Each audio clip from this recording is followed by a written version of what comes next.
Good to be with you as always. I want to introduce my next guest. He's an old pal of mine. I've been speaking to him now for about 5 years, probably 6 years, on a number of different platforms, radio and television. I like him a lot.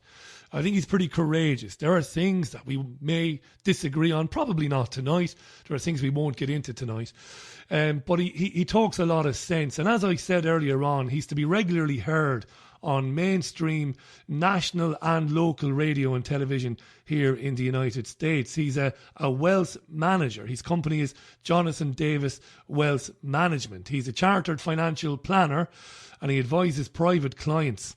I'm amazed at him when he's on talk radio here in Britain. I'm amazed that they invite him back because of some of the things he says about banks, about decisions made around banks, about politicians and about the economy. Let's welcome him to the show. It's really, really great to welcome him back. It's been about a year or so since we last spoke. Jonathan Davis, welcome to the show. How are you? I'm very welcome. Thank you. I'm brilliant and I'm so delighted to be chatting with you again, Richie. It's great because we had some great old chats over the years on radio in Spain and on TV. And I meant what I said. I'm always stunned when I do my little troll through commercial radio to see what people are saying. And I come across my old buddy Jonathan Davis and he's on LBC or BBC Radio 5 or 4 and I think, I can't believe they've asked him back because as far as economic experts, investment bankers or wealth managers go, nobody else tells it or calls it the way it is with regards to what happened around the crash of 2008, but most importantly, how it was dealt with thereafter. They keep inviting you back, my old friend. Why is that? It is very interesting.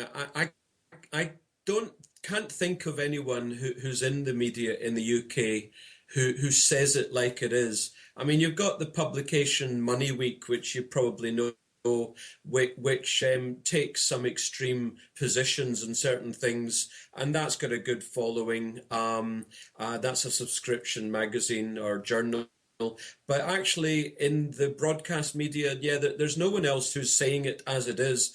Why do they have me on?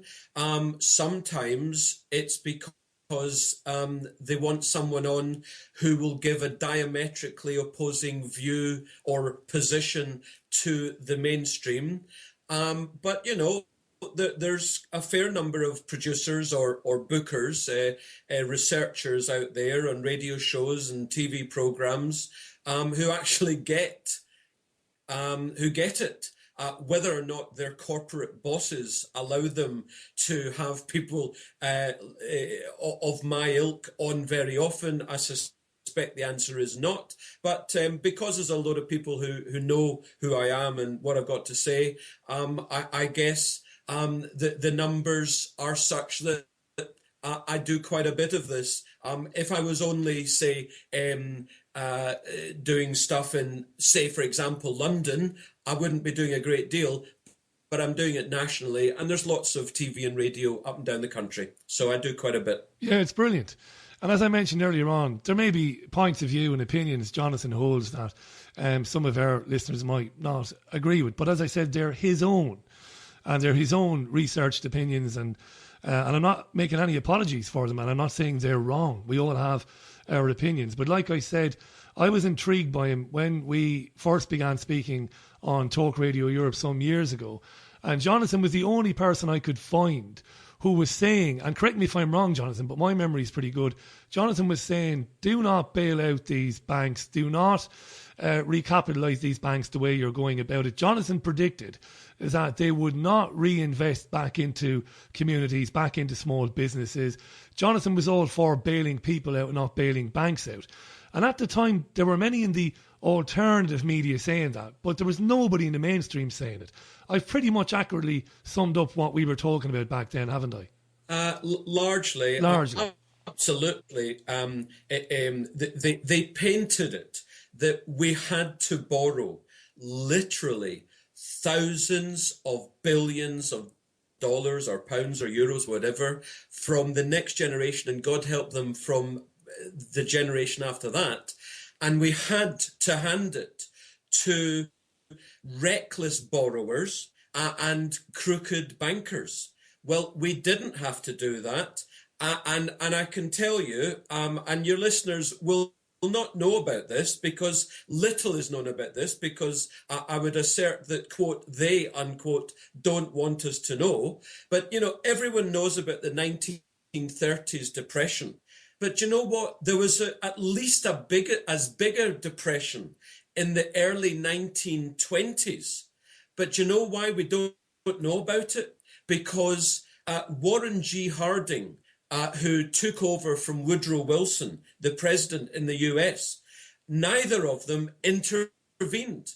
They didn't increase spending, they slashed spending, they balanced the budget, they didn't bail out the businesses, they let them go bust.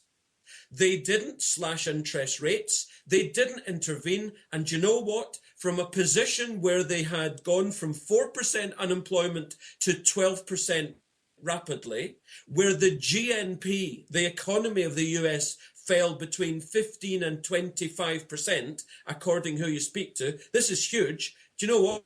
Within 18 months, they were back to full employment, and then they had the roaring 20s. No one wants people to know that if you actually bring free market capitalism into a recession, the economy will sort itself out.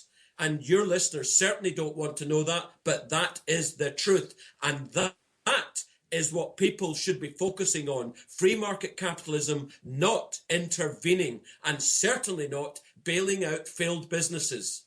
We're back again to our old argument. Argument's probably a strong way of putting it. I think probably opposing points of view. Because I understand what you've just said, what happened in the early 1920s, and you're right. And up to a certain point, the Icelandic government has pretty much done that in the last few years. Of course, them not joining the European Union currency was very good for them because they were able to do that. But where we disagree, and of course I'm not qualified like you are, I haven't had your training, but I understand that once and you described it very well what happened, we borrowed and borrowed and borrowed over the next 50 years to recapitalise these banks. We got those loans from, whether it was the Central Bank of England, which it was, the European Central Bank, the International Monetary Fund.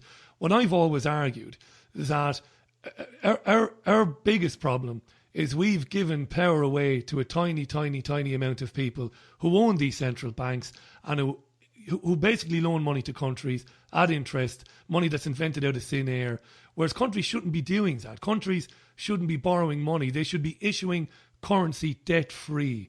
Am I misunderstanding our chats over the years, Jonathan? Do you disagree with that? With each individual parliament having sway over money completely, we decide what to put into the economy. We decide to do that. We do it debt-free. We don't borrow it from these institutions. Do we disagree on that? There's some points to which we agree and some points we disagree. I don't believe that we should print money. Quantitative easing. Not because of any philosophical or political issue, but because it doesn't work. It doesn't actually help the people. What it helps is the elite, whether it's the military industrial establishment, the financial elite, the billionaires, or the political or media elite. It doesn't help the people. Take, for example, Japan, which, as most people will know, had, well, they call it the lost decade. Actually, it was the lost 2 decades from 1990 to 2012-23. It's just behind us. They had practically no growth, practically no inflation, in fact, almost deflation, and yet they were printing money hand over fist. In the meanwhile, what happened? House prices fell 60 or 70%. Suicides went through the stratosphere. Unemployment, which of course was hidden, went through the stratosphere. Homelessness went through the stratosphere. My point is, the money printing, the quantitative easing only helped the elite. It didn't help the people. It never does. Can I interject there? Do you mind me interjecting there? Is that because, and you're right, of course, the elites always win. And again, to your credit, you've said this so many times on national radio, it all rolls uphill. Is that because, the reason it rolls uphill, is that because of the fact that it's issued, when it's issued, it's invented into existence. And then, of course, interest is charged on it. I remember you giving me a lesson some years ago about fractional reserve banking. When you, and you did, I'm not patronising, you did. You said, look, when you loan money, banks loan 10, 12 times their reserves. But that cash then, or that loan, also has interest attached to it. And because you didn't create the interest, only the principal, eventually people get into debt. And that's one of the reasons why the elite get everything, because they then come for what you've described to me before, Mr. Davis, as real wealth, possessions. And in terms of countries, we're talking utilities, we're talking rivers, we're talking water, we're talking telephone companies. So is that why quantitative easing doesn't work? Is because of the debt associated with it? It is debt the minute that it's put into circulation. Well, I'll tell you very quickly. First of all, if quantitative easing did work by helping the people, they wouldn't do it. They wouldn't do it, yeah. But what QE is about, it's about filling holes after the fact. Let me tell you what I mean by that. Many of your listeners are in the United Kingdom, and they must know that there's been an explosion of debt in the UK, whether it's government debt, business debt, or household debt in the form of mortgages, credit cards, you name it, for the past, 30 odd years. So the banks were lending ad infinitum to anyone who would borrow. Indeed, prior to 2008, what they call the Great Recession, there was nothing great about it. If you could fog a mirror, you could pretty well borrow whatever you wanted. Remember, Northern Rock Bank was lending 125% the value of a house that you'd buy. So already you were in 25% negative equity. I mean, truly remarkable that they were getting away with this. But the banks were lending whatever they wanted to lend. And to borrowers who didn't really know what they were doing. And why were the banks lending on risky loans? Because they knew that when it all hit the fan, they would be bailed out. And my goodness, weren't they right? So what's quantitative easing? It's about printing money to fill the holes in the bank's balance sheets that they built up over years or indeed decades. Therefore, there's no way on earth that money gets to the people. It fills the holes in the balance sheets. Can't argue with any of that now. I can't argue with any of that. So we should not have bailed out the banks. We should have let them go under. And you know what would have happened? We would have seen a significant deflation, cost of living, cost of goods falling in the Western world. That is what helps real people, not rising costs. Falling costs is what helps real people, but we are in an inflationary world because it helps the elite. Brilliant. Can't argue with any of that. We agree with what they're doing. Why they're doing it is something we disagree on. So we're not going to get into that tonight because we won't. But I'm not going to let you off too lightly now, Jonathan, because I want to go back to this thing about the people of a state or a nation owning its own money through its own bank, which is run by the government of the day. So let's not call it quantitative easing for a minute. Let's just talk about a government owning its own money and being in charge of it. This whole thing, and of course, you know who you're talking to. You're talking to a guy who spends a lot of time with David Icke. I have a lot of sympathy for David's opinions on this, on ownership of financial institutions. Are you against that? Are you against governments owning? Well, before you, I mean, you're going to have a good go now with this, but before you do, let me just ask you this: why should we be borrowing money from central bankers owned by families, people who don't have any money, people who invented into thin air? Why should we be doing that? That's surely largely the problem here. We should be doing whatever we want to do. But the lenders, we should be borrowing from whoever we want to lend. But the lenders should only be making loans on the basis that if it all hits the fan, those lenders go bust. The problem is not the type of lending. The problem is that the lenders know they will not be allowed to go bust. That's why they can get away with it. That's the problem. But to take away individual and entrepreneurial choice, I'm sorry, I do not want to live in the Soviet Union, Venezuela, or North Korea. Yeah, but we're not talking about... Yes, we are. No, we're not. We're not. What you're not answering is that question about going to, for example, why would Greece or any other country, upon joining the European Union, why would they go and borrow money from the European Central Bank or the International Monetary Fund? Why not? I mean, we get into this so much in the programme, I almost feel like I'm boring myself, but it's so important. Why are they not issuing their own money, their own currency, debt-free to their own citizens? Okay. Well, issue money debt-free, I'm sorry, it's apples and oranges. If you issue money, there are debts.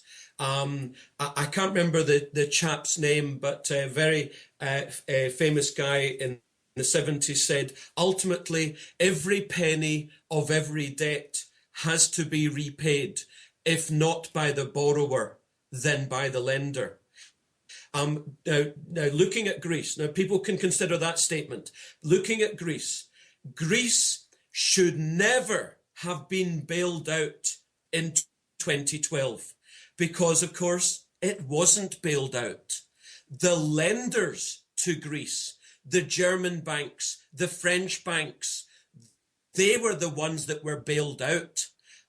When the likes of the European Central Bank printed money and, in effect, transferred it electronically to Greece in 2012, it went into Greece and 90% of it went straight out to the original lenders to Greece in the 10 years up till that point, which gave Greece the semblance of prosperity. You had bus drivers. I've got nothing against bus drivers, but I don't think they should be earning 65,000 euros. You had hairdressers retiring at 51 years of age. You've got company chauffeur-driven cars for thousands and thousands of public sector employees. You've got a public sector spending like crazy. That is the semblance of prosperity. It was not real prosperity. It was based on easy borrowing at roughly the same interest rate that a real economy like Germany was able to borrow at. So when Greece was no longer able to pay the money, here come the bailouts, but it wasn't Greece bailed out. It was the lenders in the first place. I go back to what I was saying. Lenders can lend whatever they want so long as they're not bailed out when it all hits the fan. Now, recently, we've had Syriza, the so-called socialist populist party, which swept the floor in the January election, and they were going to change everything. And you know what? For months, anyone can check my Twitter account. I've been saying, no, nothing will change. There is no way on earth that Greece is going to leave the euro. Or be allowed to leave it. There's no way on earth that Greece is going to have self-determination because the elite don't want it to happen. And in fact, actually, the Greek people in the referendum a few weeks ago, they may have voted for, we don't like what's on the table, but they also voted to stay in the euro. So the Greek people are as much to fault here as the elite. So again, there is a bailout on the table right now. It's going to happen imminently in days or weeks, but it's not bailing out the people. It's bailing out the institutions, French, German banks. So what about the economists? I was reading Krugman the other day. Please don't waste your time. Well, he's one opinion, and he's an opinion that's widely read. But he's not the only one who's saying is that if Greece was to basically stick two fingers up to the Troika, reinstate the drachma, obviously it would be devalued by 50, 60, whatever you want. You can invent any figure out of thin air, 70%. But they're saying that Greece would then begin to attract investment into the country, regardless of what Merkel or Dieselblum or any of those people say. And they're back to self-determination. It'll be a cheap country to go to. People will flock back there. It's all rosy in the garden. And I would agree with that. What do you say? My opinion, for what it's worth, is that none of us should be in the EU or in the Euro. Greece absolutely should not be in the EU, should not be in the Euro. They should have self-determination, as we all should.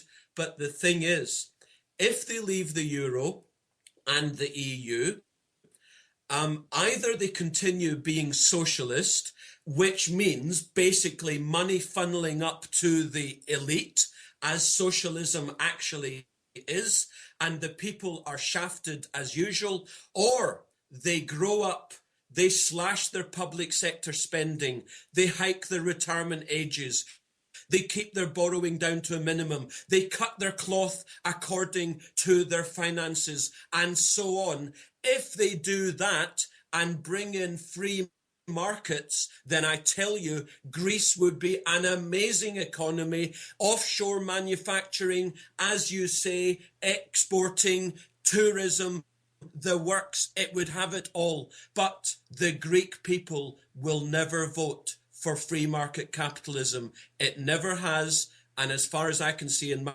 lifetime, it never will. Thus, leaving the euro, as you say, their currency will collapse. All that will do will make Greece go hyperinflationary like Venezuela. Can you imagine living in a country where your income is rising significantly below 250% per annum inflation? You as an individual would be wiped out, but you know who would love it? The elite. That's why if they do leave the euro, which they never will, unfortunately, they have to grow up and bring in free market capitalism. No, I don't agree with that. But again, that's my opinion, the free market capitalism thing. But what we're forgetting is if they left, took the drachma, devalued and all of that, and as you've described it there, but at the same time,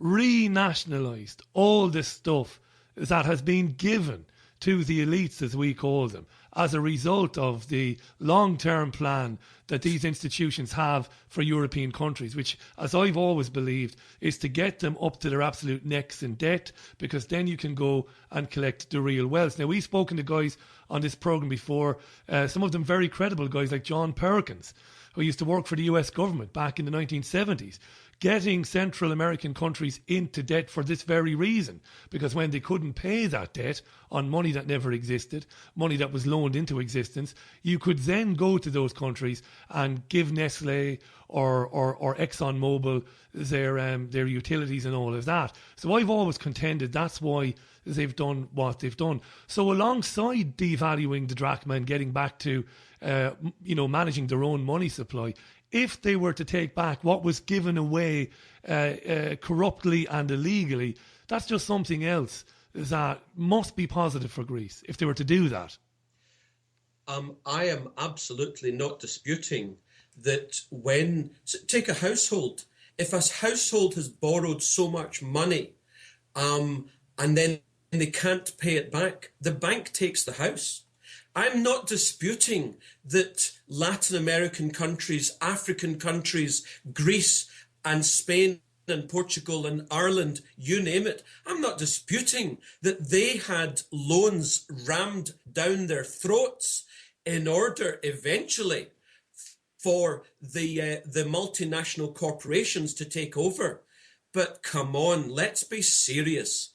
One, no one forced them to take the loans. They did it because it suited their short-term purposes, and also, as you well know, a lot of that loaned money went straight into Swiss bank accounts of the elite. Oh, don't get me started on that. Don't get me started on previous Irish Taoiseachs, Charles Haughey and others. But yes, you're right, I can't argue, but just let me just get this point in. Let me just get this point in, then I'll shut up. You're right to say that. But you said loans rammed down their throats that they had no business taking. But these people responsible for this, they have placed very carefully, historically, politicians. They've bought and sold men and women who will, once they take office, do exactly what they want them to do, which is take these ridiculous loans.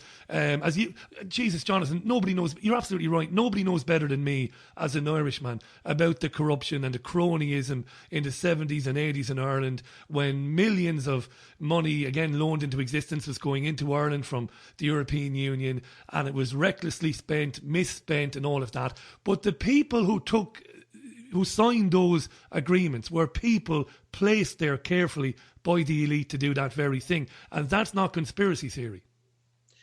Well, you know, in a democracy such as Ireland, I don't know how you can place someone well, it's very easy, isn't it? As MP of a constituency. Well, it's very easy. You give them an enormous amount of money.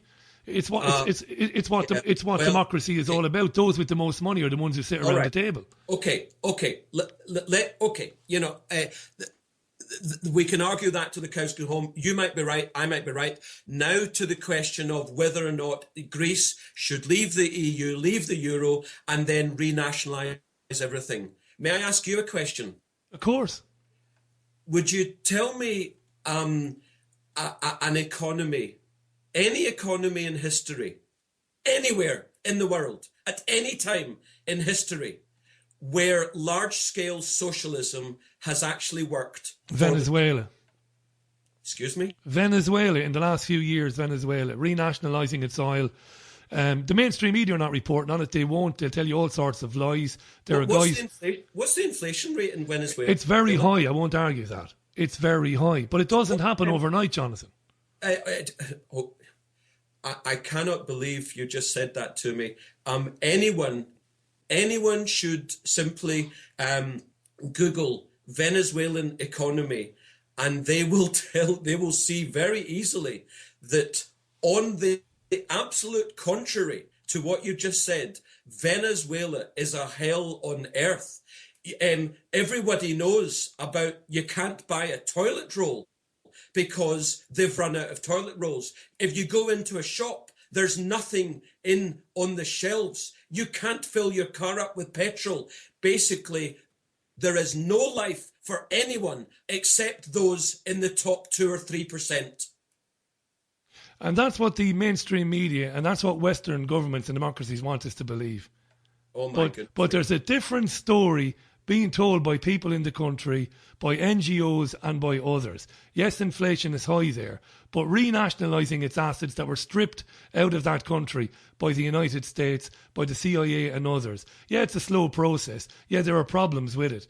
But slowly but surely, they're going to try. That's absolutely. Look, I can give you the stories. Absolutely, I reject that absolutely. And Jonathan, the media agrees with you. Listen, not to use bad language. The media agrees with you. I'm looking at stories here: Forbes, The Guardian, The Economist, The Financial Times. They'll all tell you that Venezuela is absolutely on its knees. I have my own sources, and I can tell you that the pieces that I have read over and over again point to the reality.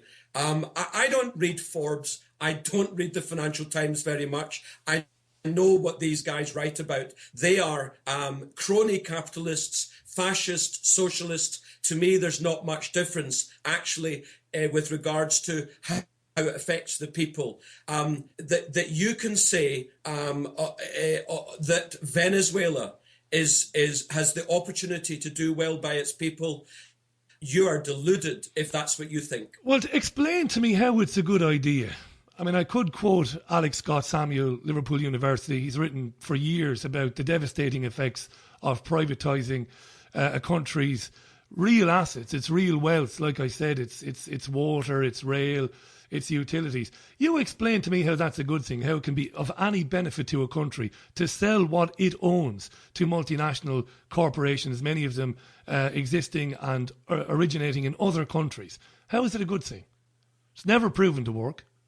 It's never been proven to work. Never. And yet, over the last 200 or 300 years, and I would suggest to you, he says facetiously, that's quite a large sample, only capitalism has increased the prosperity of nations. Socialism, when it's been brought back from capitalism, has made economies decrepit. When you free up markets, you free up opportunities, and you create opportunities for the people, and they grow in their education, in their health, their wealth, and their opportunities. Tell that to Spanish, Portuguese, Italian, Greek, Irish people and everybody else where their country's been strip mined.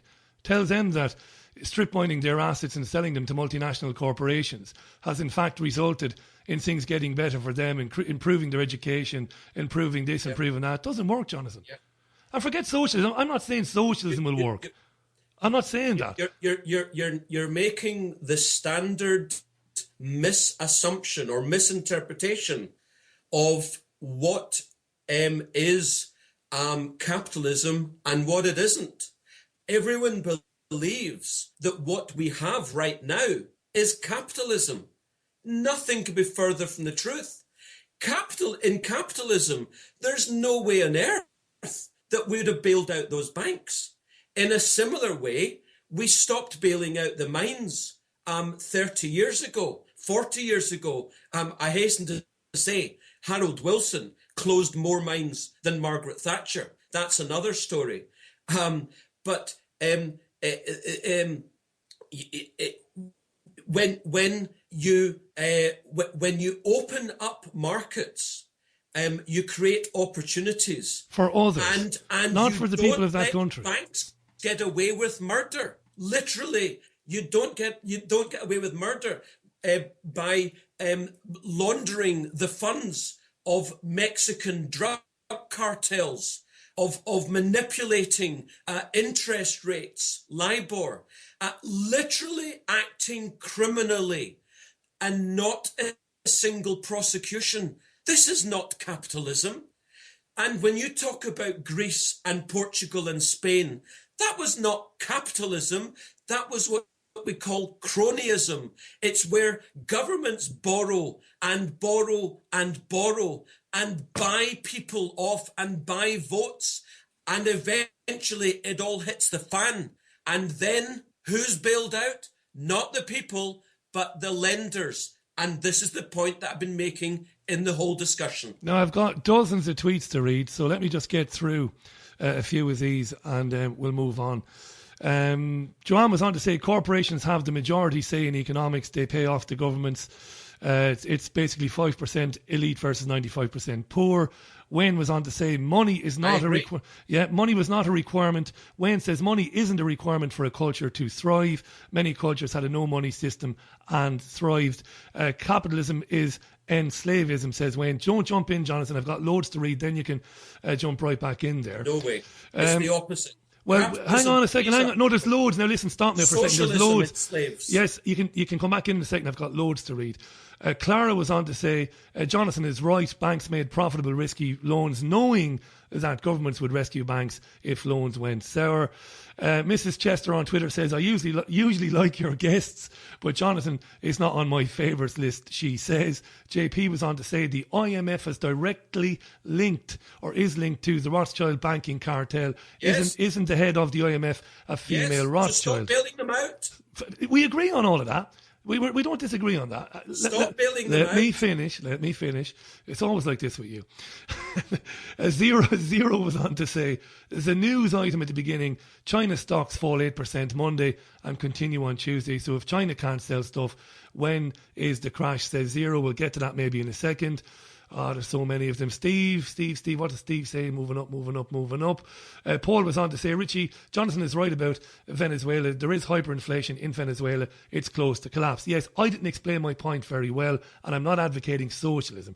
I'm saying that they're in the beginning of renationalising things in Venezuela. They're in the early stages of it. Give them a few years and have a look at it. And don't believe everything you read in the mainstream media about Venezuela. I'm not saying it's all rosy in the garden there, although I probably maybe sounded like I was saying that. I'm not. I should have said it will be. Allow them renationalise things that were stolen by US corporations over the years, and let's see where they are. Angela was on to say maybe... no, that's a different comment about something else. Martin was on to say all nations have a massive deficit. The big question is, who do we owe all this money to? I would suggest the Rothschilds, says Martin. Over to you. There's still loads more, but over to you. Yeah. In essence, as they keep printing money, whether it's the European Central Bank, the Bank of England, the Bank of Japan, the Federal Reserve, the IMF, as they keep printing money, which is what they will do, taxpayers will just continue to pay taxes, which will pay the interest on the debts to the bankers, whoever they are. So why don't we tell them to fuck off, Jonathan? Excuse my language. We're past the watershed. I've never said the word fuck on the radio before. I've just said it now. Why don't we tell the IMF, the European Central Bank, unelected megalomaniacal people who don't have anything, who've basically hijacked the feckin' world by becoming the money supply, tell these people where to go? I mean, this is all... We agree on this, surely. Well, of course we do. Because the elite have got everyone in their back pocket, whether it's the politicians, the media. That's the point I made earlier. So that it's like a brave new world out there that people just don't know what's actually going on. Let me give you a simple statistic. In this country alone, this year, our illustrious government will pay over £50 billion just in interest. And before your listeners say, the blooming Tories and their bankers, let me remind them, it was Gordon Brown and Barack Obama who bailed out the bankers. Yeah, that's right. Yeah. And historically, right across the spectrum, that's the way they've all gone. It isn't the Tory thing. It isn't the Labour thing. Exactly. We agree on nearly everything. What we don't agree on is why this is happening. I'm a man of my word. I said we wouldn't get into it, and we won't. But you know that I believe that this has been the plan all along. It's about enslavement, I believe. I really do. We're seeing it here. We're seeing it. We're seeing it in this country. Richie. You and I spoke this morning about that. I shouldn't. I'm supposed to be a competent professional journalist, but George Osborne and what he represents is a scumbag, selling things like the remaining stake in the Royal Mail, selling the remaining stake in Eurostar, knowing full well that in a few years' time these things will be worth more money. Jonathan, they should be in prison, these guys. It's corruption. It's not as clear-cut as that. We heard essentially the same arguments in the 1980s when the United Kingdom, uniquely in the world, entered the world of privatisation and actually reducing costs, becoming more efficient, more productive.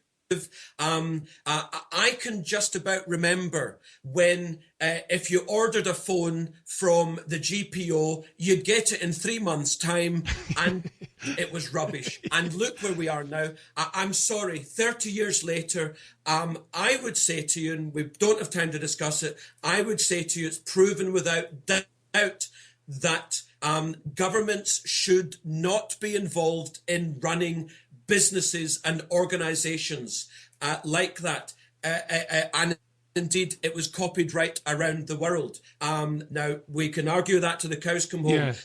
We're always going to disagree on that. Where I take issue with what they're selling off is not what they're selling off, but how they're selling off it. The Royal Bank of Scotland, which is still, of course, a nationalised bank, which is an outrage.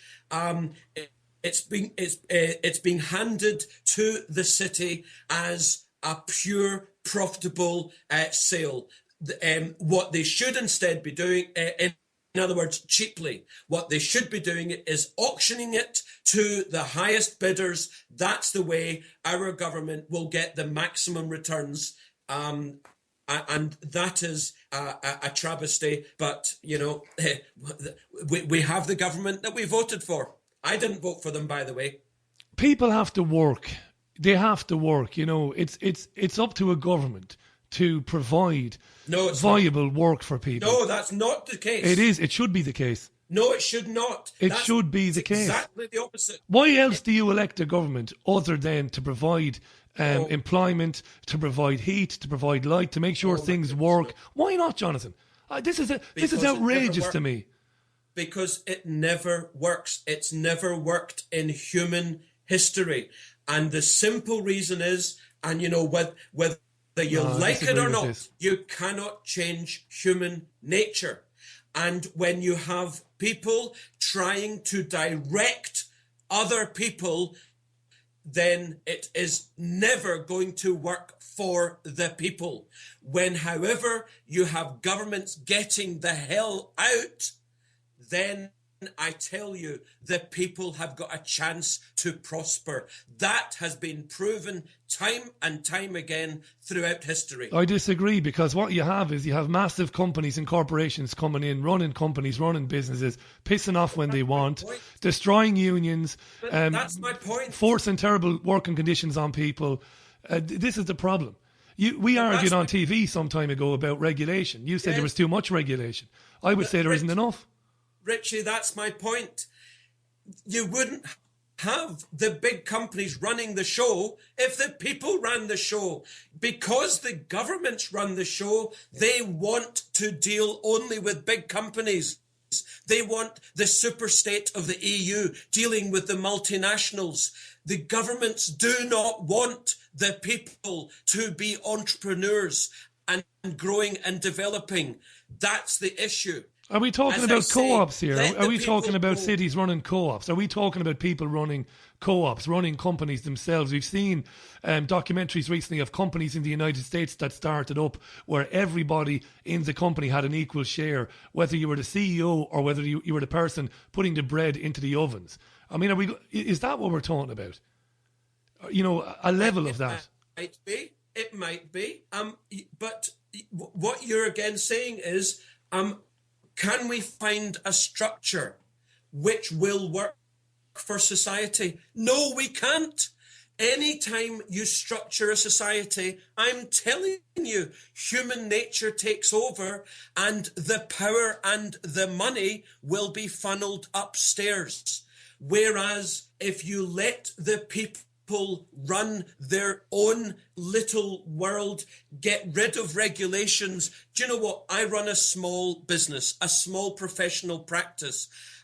I've noticed in the last few years, as the EU has taken over more and more, the amount of time and money that I am spending meeting the regulations, it means that I am not working on my business.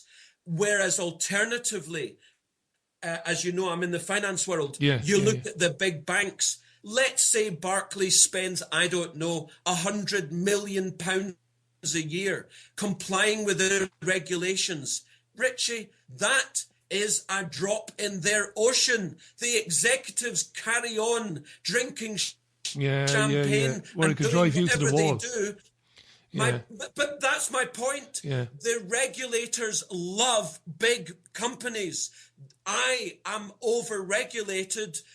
The banks are not regulated at all. Therefore, they get away with murder while I and small businesses like mine are kept down. Take away the regulations, which are always to benefit the big companies, and I tell you, the little companies will prosper. We agree on far more than we disagree on. There's no two ways about that, and we'll get into this again in the near future. Jonathan, just before we close out, because I've got to get out, give us your website address quickly so people can find you online.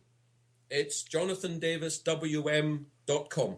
Find me on Twitter at Jonathan Davis, with the O being a 0. Yeah, I've tweeted it out there and I'll retweet it again. Always fascinating, mate, to hear you. Thanks very much for coming on the programme. The podcast of this, by the way, will be up in about 35 minutes' time. Jonathan, I'll make sure and send you a copy of it. Come back again soon, mate. Good to talk to you. My great pleasure, and I'm so glad that people wrote in and texted in and emailed in. There's been dozens. To the programme. That's brilliant. Hashtag at Richie Allen Show and just have a look at all the tweets there. Thanks, Jonathan. Great stuff. Jonathan Davis on the line to us there from his home. Massive amounts of emails and tweets. Masses. I can't get to them. Natalie was on to say, forget the old left-right propaganda. It's more about statism versus libertarianism. I get what Jonathan is trying to say, she says. And there's been a number of various comments. Anthony left a comment on my Facebook page. Bad show tonight. I know other people have different opinions, but it doesn't matter. It doesn't matter. It doesn't mean I want to listen to them, says Anthony. That's a very strange comment, Anthony. Bad show. That's all right. You know, you can't please everybody. But I don't want to listen to other people's opinions. Marvellous. Good stuff. Paul was on to say, brilliant show tonight, Richie. I love the banter that you're having with your guest. Peter was on to say, good show, Richie. Poor chap, somebody trained him. He's passionate but so wrong a product. I don't agree with that. There's a reason I brought him on, because ultimately he understands that where we're going, he agrees that we're going the way, he agrees with me the way we're going, where all of this is going. It's why it's happening is where we disagree on it pretty much. If I didn't get to your comment, I'm really sorry. There's just been so many of them. And I got to apologise to Sean, to Lawrence and others on Twitter or email for not getting to your comment. There's been so many of them coming in. It's been one of those nights. Interesting discussion there with Jonathan Davis. That's it for the programme. It will be repeated on the usual players at 11 p.m. BST on a loop as usual, but the podcast will be up in around 35 minutes. Check out Richie at richieallenshow.com. Don't check that out. Check out richieallenshow.com, and do go to richieallenshow.com/donate and help keep this programme going. That's richieallenshow.com/donate. Thanks again to my guests. Thanks to Bridget earlier on, Bridget Chapman, terrific stuff from her, and to Jonathan Davis. That was lively. I will be back with you at 8 p.m. BST tomorrow with Thursday's Richie Allen Show in association with DavidIke.com. That's been a good one. Thanks for listening to it. Good to have your company as always. I'll catch you tomorrow. Bye for now.